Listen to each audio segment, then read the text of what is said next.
ఇవాళ సత్యనాదెన్ల నుంచి మొదలు పెడితే చాలామంది కొత్తగా వచ్చే పెద్ద పెద్ద మల్టీనేషనల్ కంపెనీలో సీఈఓలుగా మన వాళ్ళు చాలామంది ఉన్నారు.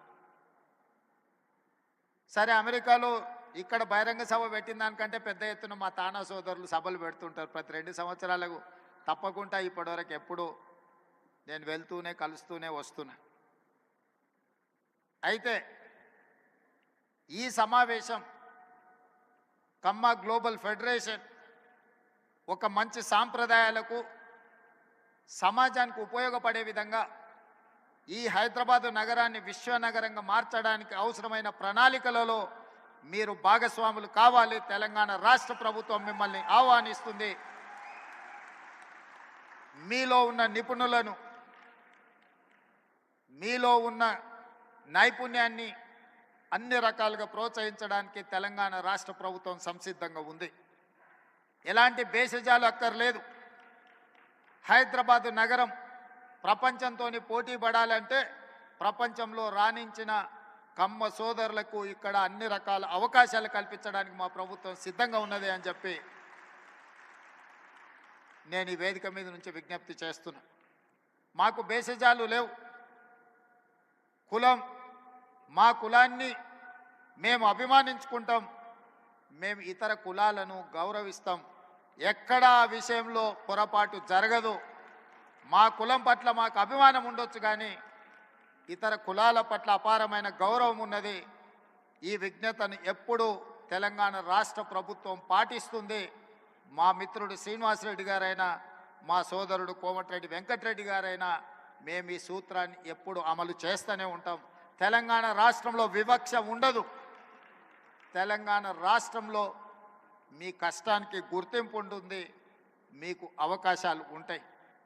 అదేవిధంగా ఈరోజు ఈ నగరం రాణించాలి అని అంటే పెట్టుబడులు రావాలి, పరిశ్రమలు పెరగాలి, దానికి అవసరమైన అనుమతులు ఇవ్వాలి.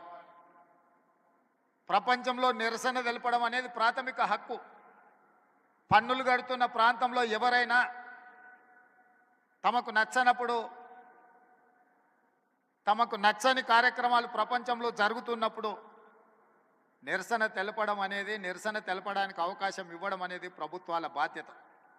నాడు తెలంగాణ ఉద్యమం జరుగుతున్నప్పుడు తెలంగాణ పిల్లలు అమెరికాలో వైట్ హౌస్ ముందర కూడా నిరసన తెలిపిన, అమెరికాలో కూడా తెలంగాణ ఉద్యమం చేయడానికి అమెరికన్ ప్రభుత్వమే అనుమతి ఇచ్చినప్పుడు తెలంగాణ రాష్ట్రంలో కొంతమంది తమ నిరసన తెలపాలనుకున్నప్పుడు ప్రభుత్వాలు నిర్బంధించాలన్న ఆలోచన వాళ్ళ పతనానికి దారి తీసింది తప్ప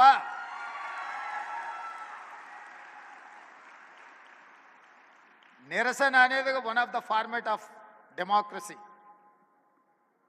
ప్రజాస్వామ్యంలో అది కూడా ఒక పద్ధతి. ఆ పద్ధతిని మేము నియంత్రిస్తాం, నిర్బంధిస్తాము అని అంటే దాని ఫలితాలు ఎట్లుంటాయో డిసెంబర్ 3, 2023 నాడు చూసారు.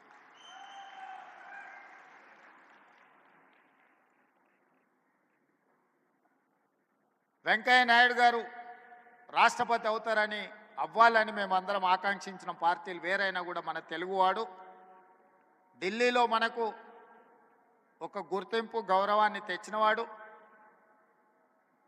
జైపాల్ రెడ్డి గారు, వెంకయ్య నాయుడు గారు జంట కౌలు లాంటోళ్ళు. వసంత నాగేశ్వరరావు గారు ఉన్నారు, వారికి జైపాల్ రెడ్డి గారి కుటుంబంతో ఉన్న సంబంధాలు, అనుబంధం నేను ప్రత్యేకంగా చెప్పాల్సిన పని లేదు.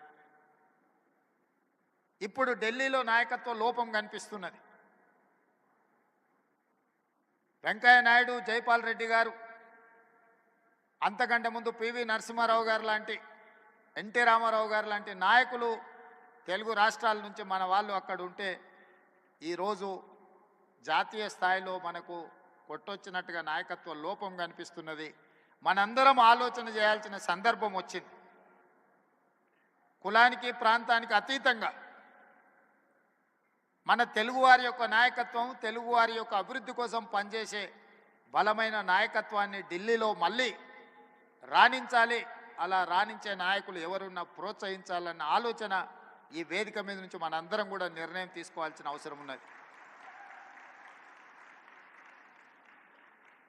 మా ప్రభుత్వం వైపు నుంచి ఎలాంటి సహకారం కావాలన్నా ఇలాంటి కార్యక్రమాలకు కానీ భవిష్యత్తులో మీరు తీసుకోబోయే నిర్ణయాలకు సంపూర్ణమైన మద్దతు ప్రకటిస్తూనే కమ్మ సంఘానికి 5 ఎకరాల భూమి ఇచ్చినట్టే ఇచ్చారు, దానికి లిటిగేషన్స్ 100 పెట్టినట్టే పెట్టినట్టు నా దృష్టిలో ఉంది. మా మిత్రుడు గాంధీ గారికి నేను సూచన చేస్తున్నా, ఆ 5 ఎకరాలకు సంబంధించి మా ప్రభుత్వం అన్ని సమస్యల్ని పరిష్కరించి ఒక అద్భుతమైన కమ్మ సంఘాన్ని కట్టుకోవడానికి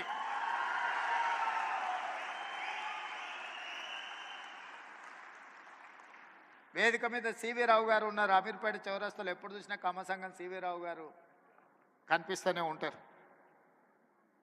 అందుకే నేను మా మిత్రులందరికీ ప్రభుత్వం ఇచ్చిన 5 ఎకరాలకు సంబంధించిన సమస్యను పరిష్కరించి ఒక అద్భుతమైన కమ్మ సంఘాన్ని కట్టి తద్వారా లక్షలాది మంది పేదలు నిరుపేదలు ఎవరైతే కమ్మ సోదరులు ఉన్నారో గ్రామీణ ప్రాంతాలలో విద్యకు దూరంగా ఆర్థిక అభివృద్ధికి దూరంగా ఉన్నారో వాళ్ళందరినీ ఆదుకోవడానికి, అదేవిధంగా ఈ సమాజంలో అట్టడుగు వర్గాలైన దళితులు, గిరిజనులు, మైనారిటీలను ఆదుకోవడానికి మీరందరూ ముందుకు రావాలి. ఆ సంఘం భూ సమస్యను పరిష్కరించడమే కాకుండా నిర్మాణానికి అవసరమైన సహకారాన్ని మా రాష్ట్ర ప్రభుత్వం అందిస్తుంది అని చెప్పి ఈ కేజీఎఫ్ వేదిక మీద నుంచి మీకు అందరికీ నేను